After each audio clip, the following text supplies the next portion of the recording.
mu bi shugabanninmu mu daina la'antar su, in sun yi aiki sai mu yaba mu ringa ƙarfafa gwiwar su, in sun yi laifi mu yi addu'a gare su, kar mu yi mummunan lafazi in mun yi zai iya rusa su, in suka rushe muka ja babu ruwansu, to in kwa haka ne gara mu tattali abinmu kamar asusu, in mu san kanmu yan uwa mu daina musu, mu kwatanta adalci shugabanni mu kare mutuncinsu, mu san cewa Allahu ya zaɓe su, sannan shi ya yi umarni mu yi biyayya a gare su.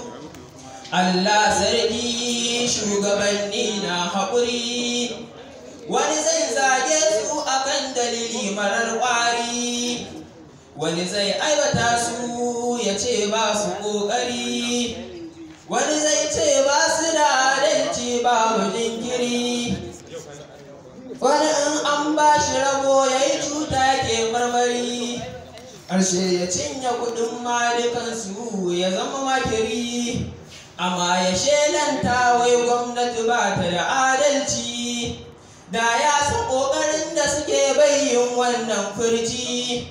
Mu yi wa gwamnati adalci, mu yi wa juna adalci, a rayuwa mu yi sassauci, mu daina furto shashanci, mu addu'a don inganci ga gwamnatinmu mu sanaci, sai Allah ya yi sassauci ya tabbatar mana da aminci.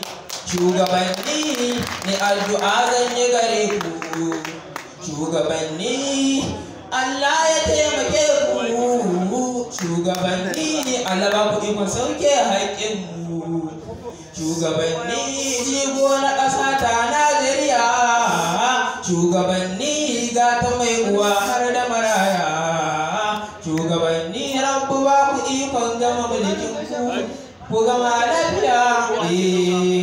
Ƙarshe zan yi addu'a ga ƙasa ta Najeriya, sannan da jiha ta Katsina ta zaman lafiya. Ya Allah ka dawwamar da ruhin ba a cikin salama, ka ba wa gwamnati iko duk masu laifuka ta kama, ka ƙara jiha ta Katsina gida ya tabara Allah, da ko ina faɗin Najeriya Allah amin. To ina da sauran lokaci jike samun makon matasa.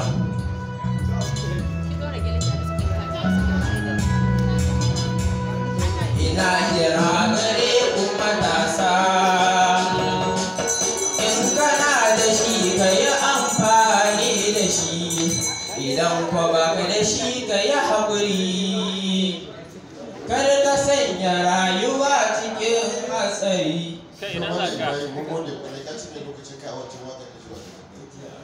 Amma ita ma ta yi tasiri gwargwadon hali. Allah ubangiji ya saka akwai da comment sai da shiga ciki saboda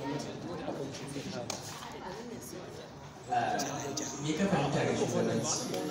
Abin da na fahimta da shugabanci wani jagoranci ne wanda Allah subhanahu wa ta'ala a cikin al'umma yake ɗaiɗaikun mutane wanda za su jagoranci al'umma. So idan Allah ya zaɓi wanda zai yi wannan jagoranci, abin da ake so ga mabiyan shi shine su yi mashi biyayya. Idan ma wani abu yake masu wanda ba daidai ba, su mai addu'a shine mafita, ba wancan je kana zagin shugaba ba kana cewa bai dace ba. Saboda me? Saboda watakila kai da ke zagin shi da kai aka kai wannan matsayin ba za ka kwatanta adalci irin yadda shi ya yi ba. Shi shugaba kamar direban mota ne da ke da mutane a cikinta.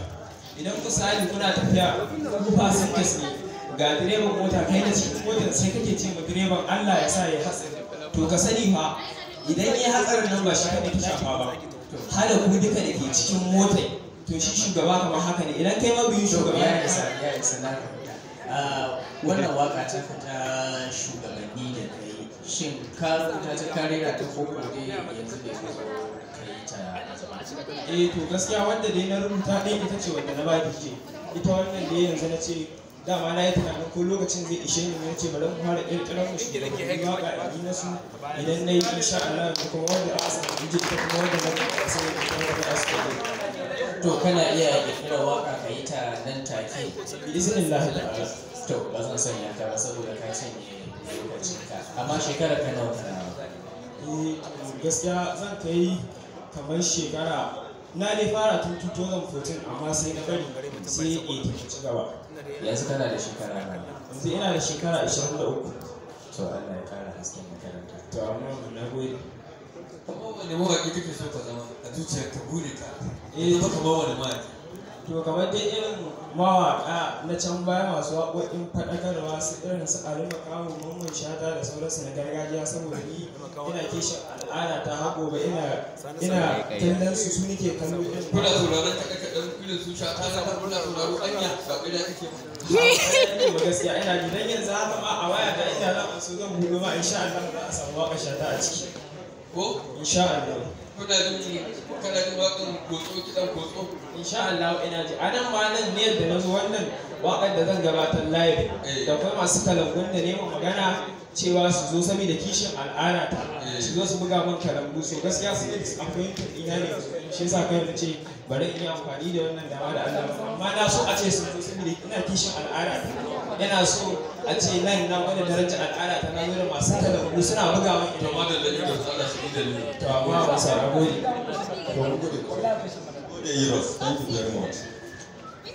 Allah muna so mu